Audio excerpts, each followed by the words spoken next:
Sahabat pengarung ruang, kali ini saya bersama Ustadz Miftah lagi di Dali Cafe. Assalamualaikum Ustadz. Waalaikumsalam. Hari ini kita akan ngobrol-ngobrol lagi, berbincang-bincang kembali tentang tosan haji. Tapi kali ini agak berbeda ya Ustadz ya? Beda, tentu Karena beda. kita tidak membawa keris, tapi membawa beberapa pedang koleksi Ustadz Miftah. Silakan Ustadz, mulai dari mana dulu? Baik, sahabat pengarung ruang, jumpa lagi dengan saya, dengan Kang Rijal, karena kita emang temenan ya, sahabat. Jadi biasa kita ngopi bareng lah, yang ngobrol-ngobrol. Tapi kali ini kita mau ngobrolin, kalau kemarin kita ngobrolin tentang keris, hari ini seperti kita agendakan, kita ngobrolin tentang pedang. Dulunya itu juga seperti keris ya, itu bahkan dalam tingkatan bisa jadi lebih istimewa dari keris, karena kalau keris termasuk senjata, maka pedang ini tahapannya di atas keris senjata itu, jadi digunakannya lebih dulu. Kalau keris kan karena pendek bisa masuk senjata tikam, kalau pedang ini memang bagian dari senjata utama ya. Jadi sini saya membawa beberapa bilah pedang dari yang pendek sampai yang panjang yang ada di rumah. Salah satu yang ada di rumah ini saya buka ya. Nah, ini masih sangat mulus ya. Mungkin sebagian sudah banyak yang kenal ya dengan bentuk bilah seperti ini, dengan gaya Eropa mungkin ya. Tapi ini buatan asli Nusantara ya. Kalau di zoom mungkin dekat, di sini ada tertulis TJIKR ya 1910. Nah, 1910 ini tahun pembuatannya. Ya, ini disebut pedang Cikeruh ya, pedang Cikeruh Sumedang. Jawa Barat ya? Ya, Jawa Barat. Ini asli pedang Jawa Barat. Ciri-cirinya biasanya kalau yang masih ori itu ada hiasan di handle-nya. Ada seperti anak keong gitu nempel itu ya. Tuh, dengan ada hiasan ukiran-ukiran di badan bilahnya ya. Dulu pedang Cikeruh itu banyak dipakai oleh pribumi. Ya, ada yang menyebutkan bahasanya yang punya pedang sabet seperti ini nih hanya kalangan bangsawan atau orang-orang yang punya jabatan tertentu, karena dia juga menjadi ageman ya, bawaan sehari-hari ya. Ya, ada yang menyebutkan bahasanya pedang Cikeruh itu buatan pribumi tapi pesanan orang luar negeri gitu. Mungkin ya, kalau nggak salah sih dulu era Jerman atau apa. Bahkan yang unik ini saya dapat ini di sarungnya ini ada tulisan pemiliknya. Jadi ada pesan yang ditulis sebelumnya, bukan untuk membunuh kecuali bela diri. Ini ada nama pemiliknya, Dr. Andes nih ya. Dan zaman itu Dr. Andes itu udah luar biasa ya. Ano S. Raharjo ya, nanti mungkin bisa dipoto tulisan lebih detailnya. Mungkin saya kalau salah baca ya. Oh, ini gagangnya tanduk ya? Nah, ini gayanya tanduk. Ini tanduk kerbau bule. Oh, tajam ya? Tajam, Masih ini bagus tajam. kondisinya masih. Ini dapat dari mana, Sat? Ini dapatnya dari masih sekitaran Jawa Barat dapatnya. Masih di Jawa Barat. Nah, karena saya waktu konfirmasi ke kawan-kawan di Sumedang, ya ini bilah khas asli Jawa Barat, Sumedang terutama. Dan ada kenalan yang memang bapak buyutnya itu empu dulunya, salah satu empu pembuat asli pedang Cikeruh, yang dia hari ini masih mulai menggali lagi keilmuan tentang pedang kakek buyutnya untuk bisa diteruskan, karena dia sampai meneliti ke laboratorium kandungan-kandungan pedangnya. Karena sekarang banyak ditemuin pedang tapi nggak sebagus inilah bajanya. Klasik ya modelnya, ini cocok banget buat apa namanya, penghias ruang tamu kita ya. Hari. Bagus banget. Wahri. In frame lah. In frame sini. Nah, ini kawan barista kita di Dali Coffee. Iya, kita lagi di Dali.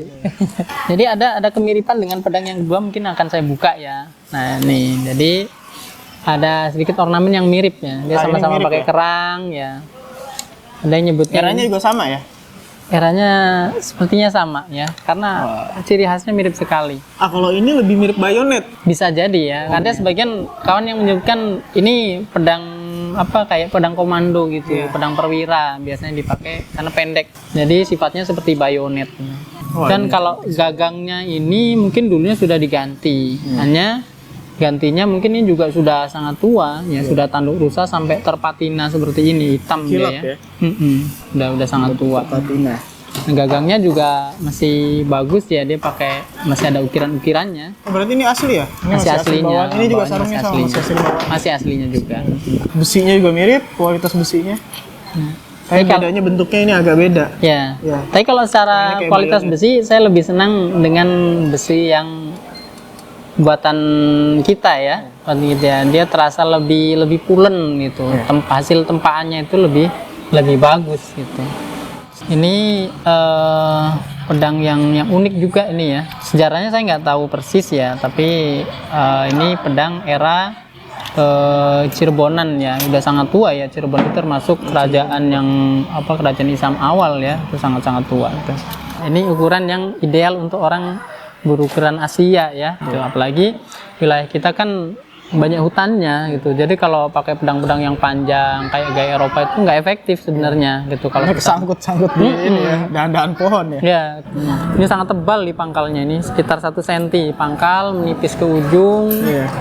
Dengan khas lah, ini ada len ya, garis itu ya. Ini setara dengan keris saya bilang, karena iya. tempal lipatnya ini ratusan ya.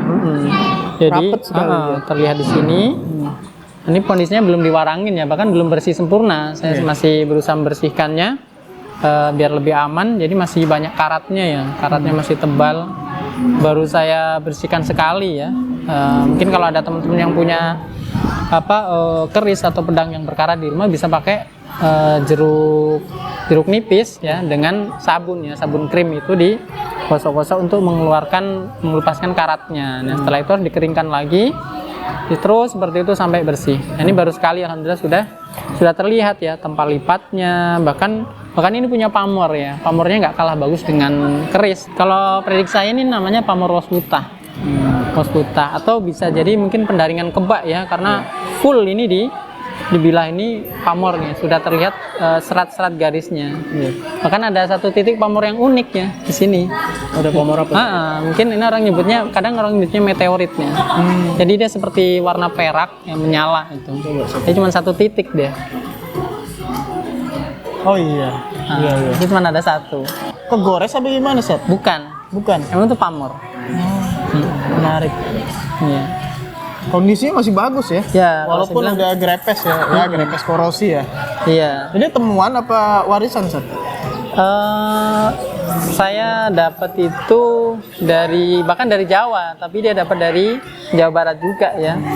Walau alam sih apakah itu warisan atau temuan. Kalau setahu saya sih waktu itu cerita ini dapat dari orang ya, dari hunter gitu, pencari pusaka. Buku yang jelas bukan temuan, karena dia masih rapi, masih bagus. Bahkan sarungnya itu berusaha disarungin lagi, berarti emang dia dulunya juga tersimpan gitu. Handle-nya masih asli ya ukurannya. Handle-nya masih asli, ini bawaannya. Luar biasa. Ini handle-nya orang nyebutnya ini naga liman. Naga liman. Jadi Naga kepala yang naga. ada belalainya ya. Ya, ada belalai gajahnya seperti itu. Dan ini memang punya makna, orang ini ada filosofinya. Ya, naga liman itu, naga kan mitologi ya, sebagai simbol kekuatan gitu. Jadi kepemimpinan itu. Bahkan banyak di ornamen-ornamen seperti kerajaan, di kesultanan itu banyak ada ornamen-ornamen naga gitu ya. Sering ya kita temuin ya naga liman ini ya. Liman atau gajah itu hewan yang pemberani. Dia itu ibaratnya ke hutan itu, mana tempat yang ingin tuju dia tujulah itu. Dia sangat berani. Itu jadi simbol kepemimpinan dan kekuatan gitu. Jadi seolah-olah menunjukkan bahwasanya pedang ini itu tidak dipakai orang biasa. Jadi menunjukkan seolah pedang ini dipakai oleh seorang mungkin perwira atau panglima gitu. Kalau estimasi saya ini guatnya juga dari perak.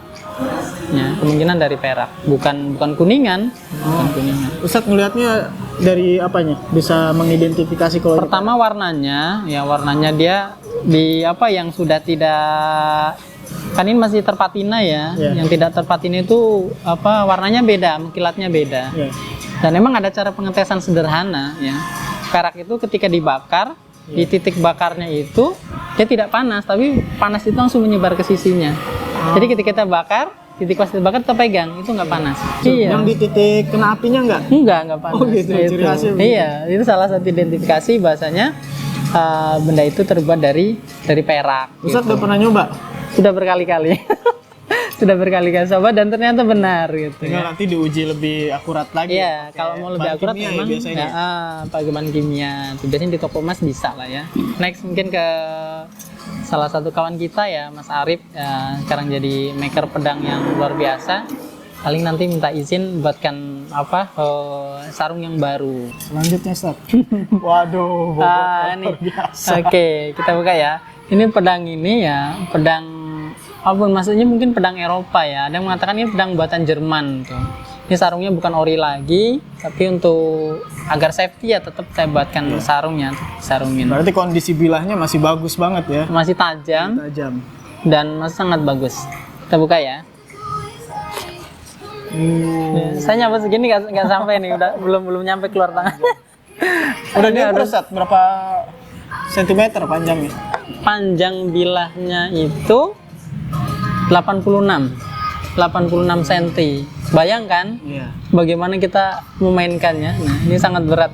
Bobotnya berapa kilo? Bobotnya ini 1,5. 1,5. 1,5 kilo. 1,5. Ini untuk one hand ini ya, untuk satu tangan. Nah, untuk kita kalau nyabut mungkin agak susah ya. Kalau di pinggang kita cabut nggak keluar karena nggak jangkau tangan kita. Ya mungkin pemiliknya dulu sangat tinggi ya badannya, terus orangnya kekar gitu. Wah, kondisi bilahnya masih bagus. Masih sangat bagus. Ini masih sangat fungsional. Ini Kalau ada menurut saya. ada 3 alur ya. Ya, ada 3 Tiga alur. Ya mungkin di postingan Chief pernah ya, pedang yang sangat mirip dengan ini ya. Modelnya bukan seperti ini, tapi jadi bentuknya masih mirip sekali bentuknya, cuman gagangnya bukan seperti ini. Gagangnya bentuk handle ini ya. Handle Turki. ya. Banyak bila-bila dulu, bila-bila Eropa yang di Indonesia itu juga dijadikan dinaturalisasi, diganti dengan gagang khas lokal demi kenyamanan. Bahkan ada beberapa bila lokal yang memang mengikuti gaya-gaya Eropa, itu dibuat handle brick weight gitu, karena memang handle-nya juga nyaman ya, ada guardnya langsungnya sebagai pelindung tangan ketika memainkannya. Jadi kalau bila Eropa jarang ya yang dia tempal lipat ya. Jadi dia kayak seperti monosteel ya, satu material, tapi memang garapannya bagus, rapih, bagus. Jadi tajamnya mulai dari sini ya, sini tumpul. Iya. Area sini tumpul. Kayak bekas pemakaian ya di sini ya. Ini kan sering-seringnya dipegang. Iya. Kayak bekas pemakaian di sini. Agak habis ini. Tapi bukan di amplas ya. Bukan. Ya ada beberapa yang bilang ini bukan sepuh, tapi saya yakin ini adalah pedang yang mungkin dikatakan sepuh, mungkin bisa enggak ya, tapi ini sudah sangat tua. Kalau misalkan tadi sejaman dengan pedang sabet Cikeruh, berarti dia sudah di atas 100 tahun. Tapi menurut saya walaupun ini bukan sepuh, tapi kualitas bilahnya baik ini, bagus. Kalaupun buatan sekarang mungkin harganya juga bisa Ya. jadi, kalau misalkan ada pandai yang buat sekarang tuh dengan bentuk seperti ini, kerapian nih, harganya juga pasti fantastis ya, karena perlu pengorbanan yang lebih untuk membuat bilah yang panjang dan rapi. Sebenarnya ini dipendekin masih bisa ya, tapi sayang ya. Sayang. Dipotong segini, di sini pindahin gagangnya di sini ya. Daripada dipotong, saya mending pesan ke Mas Arif.